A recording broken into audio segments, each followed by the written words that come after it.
the things you could do while standing in the middle of a divine apparition, Peter chose construction. Peter chose construction. But here is what I find even more interesting. That impulse, that desperate need to freeze a beautiful moment before it disappears, well, Peter did not invent that. That is woven into every single one of us. Because Peter, bless his heart, Peter witnesses what is arguably the single most spectacular event in human history. Jesus is literally glowing. His clothes are whiter than anything a detergent ad has ever promised. Moses and Elijah show up like surprise guests at the best dinner party ever thrown. A divine voice comes from a cloud. And what does Peter do? He says, Lord, let me build some tents. Tent. Peter, my man, you are standing in the middle of a theophany, a cosmic rupture in the fabric of reality, and your brain went straight to home improvements. But here is the thing. Here's the thing that actually stopped me cold when I read this. I am Peter. I am Peter. You are Peter. We are all, every single one of us, frantic little tent builders. My friends, think about the last time something truly beautiful happened to you. Not Instagram beautiful, actually beautiful. Your child laughed in a way that broke your heart open. Or you were sitting with someone you love, and for 3 seconds, time stopped. A friendship, a sunset, a piece of music that reached into your chest and rearranged your furniture. And what did you do? You grabbed your phone. You tried to write it down. You replayed it. You desperately wanted to build a tent around it so it would stay. The psychologist Abraham Maslow called these peak experiences. Peak experiences. Those moments of sudden aliveness, of complete presence, of feeling briefly and beautifully whole. And research consistently shows that the moment we try to document, capture, or explain a peak experience, we immediately diminish it. The very act of reaching for the camera is the beginning of the loss. We are all transfiguration tourists. Yes, we are transfiguration tourists. We want the glory, but we want to keep the glory, which is entirely different. There is a quiet line in St. Matthew's Gospel today that I keep coming back to. As they were coming down the mountain is not the destination. Coming down is part of the story. Jesus doesn't say, "Great idea, Peter, let us set up tents and stay here forever." No. Jesus says, and I'm paraphrasing, but not by much, "Get up, don't be afraid, let's go." My friends, the transfiguration is not a real estate opportunity. It's a provision for the road ahead. It's a provision for the road ahead. Henry Nouwen wrote that the great spiritual task facing me is to so fully trust that I belong to God that I can live in the world without clinging to it, even to its most beautiful moments. Without clinging, even to the beautiful ones. And that is not a small task. And here is what I think is the most painful and most unspoken human struggle. Not the dramatic stuff, not addiction, not broken marriages, not the big crisis, though all of that is very real and all of that matters. The quiet, grinding heartbreak of realizing that nothing stays. Nothing stays. That the best conversation you ever had is over. That the children who used to run into your room at 6 a.m. now barely look up from their phones at dinner. That the version of yourself that felt electric and alive and full, you can't quite find that person anymore. That even your best days eventually become last week. And this is the grief no one talks about. The grief of the ordinary passage of time. The grief of the ordinary passage of time. And the church says, we have something to say about that. Now notice who shows up at the Transfiguration.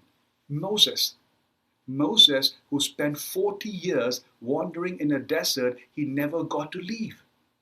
Who died on the threshold of everything he had worked for. And Elijah, who once sat under a broom tree and said, I've had enough, I want to die. Two men who knew in their bodies what it felt like when the glory fades. And Jesus puts on this light show with them, not after them, with them, the wanderer and the burnout. They get front row seats. My friends, the Transfiguration is not a performance, it's a remembering. A remembering. It is Jesus saying, this is who I am. This is what is underneath all of it. The mud, the crucifixion, the confusion, the long silences from heaven. Underneath all of it, this. Brennan Manning said it like this. The signature of God is always beauty. Not success, not efficiency, not even clarity, beauty. Beauty buried in the ordinary life, stubborn and patient and waiting to be seen. So, my friends, here is your homework. This week, one moment, hold your spouse's hand. Hold your spouse's hand, not the absent automatic handhold while you are both staring at your phones, but really hold it. Look at their face like you're seeing it for the first time, because you are actually.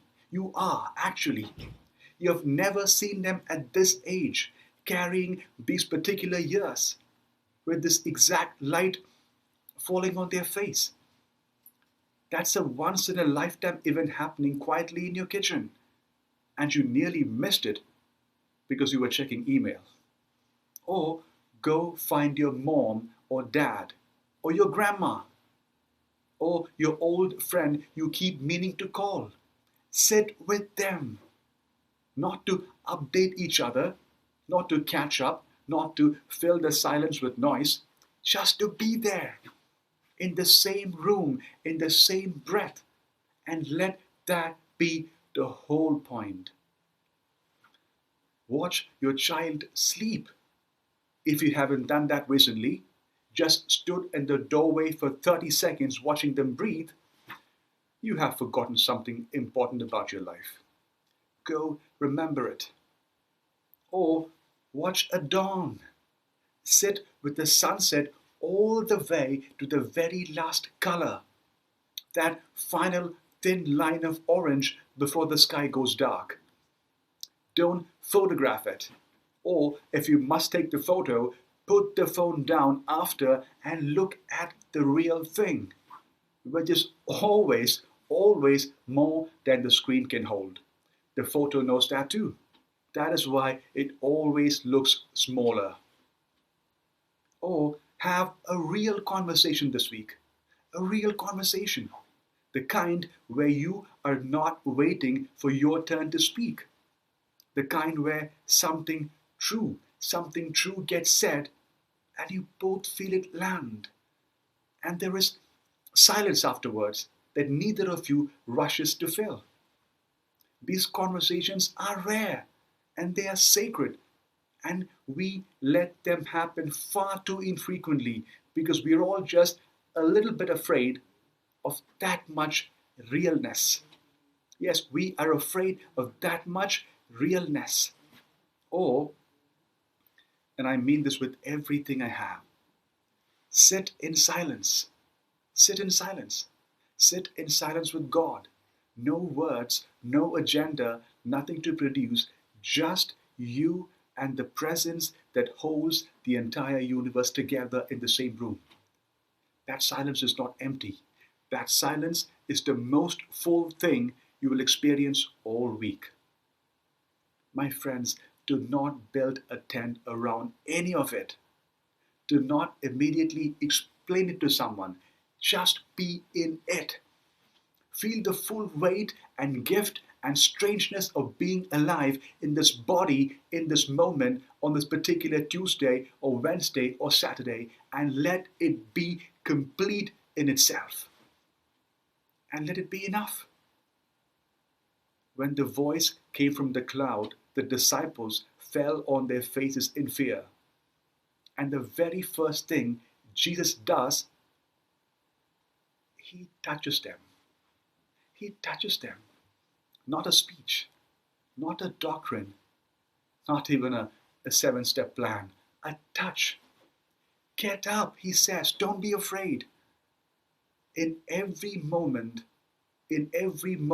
you want to grasp and freeze and keep, he is touching your shoulder.